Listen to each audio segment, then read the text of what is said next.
My time grows short, observed the spirit. Quick.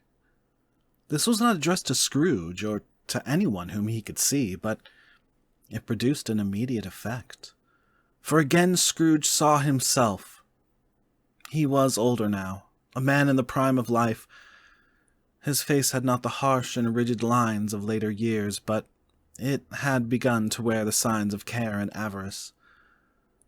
There was an eager, greedy, restless motion in the eye, which showed the passion that had taken root, and where the shadow of the growing tree would fall.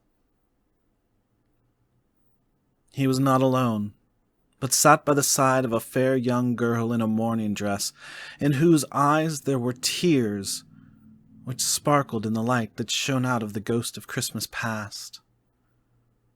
"It matters little," she said softly. "To you, very little. Another idol has displaced me, and if it can cheer and comfort you in time to come, as I would have tried to do, I have no just cause to grieve." "What idol has displaced you?" he rejoined. "A golden one." "This is the even-handed dealing of the world," he said. "There is nothing on which it is so hard as poverty, and there is nothing it professes to condemn with such severity as the pursuit of wealth." "You fear the world too much," she answered gently. "All your other hopes have merged into the hope of being beyond the chance of its sordid reproach. I have seen your nobler aspirations fall off one by one until the master passion, gain, engrosses you. Have I not?" "What then?" he retorted. "Even if I have grown so much wiser, what then? I am not changed toward you." She shook her head. "Am I?" "Our contract is an old one. It was made when we were both poor and content to be so, until, in good season, we could improve our worldly fortune by our patient industry. You are changed.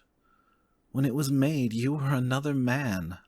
"I was a boy," he said impatiently. "Your own feeling tells you that you were not what you are," she returned. "I am. That which promised happiness when we were one in heart is fraught with misery now that we are two. How often and how keenly I have thought of this, I will not say. It is enough that I have thought of it, and can release you." "Have I ever sought release?" "In words, no, never." "In what, then?" "In a changed nature, in an altered spirit, in another atmosphere of life, another hope as its great end, in everything that made my love of any worth or value in your sight." "If this had never been between us," said the girl, looking mildly but with steadiness upon him, "tell me, would you seek me out and try to win me now?" "No." He seemed to yield to the justice of this supposition in spite of himself, but he said with a struggle, "You think not?" "I would gladly think otherwise if I could," she answered. "Heaven knows! When I have learned a truth like this, I know how strong and irresistible it must be. But if you were free today, tomorrow, yesterday, can even I believe that you would choose a dowerless girl, you who, in your very confidence with her, weigh everything by gain? Or, choosing her, if for a moment you were false enough to your one guiding principle to do so, do I not know that your repentance and regret would surely follow?" "I do, and I release you, with a full heart, for the love of him you once were."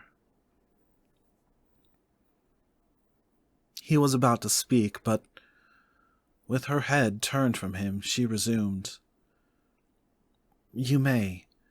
The memory of what is past half makes me hope you will have pain in this. A very, very brief time. and you will dismiss the recollection of it gladly as an unprofitable dream from which it happened well that you awoke. May you be happy in the life you have chosen." She left him, and they parted. "Spirit!" cried Scrooge, "show me no more! Conduct me home! Why do you delight to torture me?" "One shadow more!" exclaimed the ghost. "No more!" cried Scrooge. "No more! I don't wish to see it! Show me no more!" But the relentless ghost pinioned him in both his arms, and forced him to observe what happened next.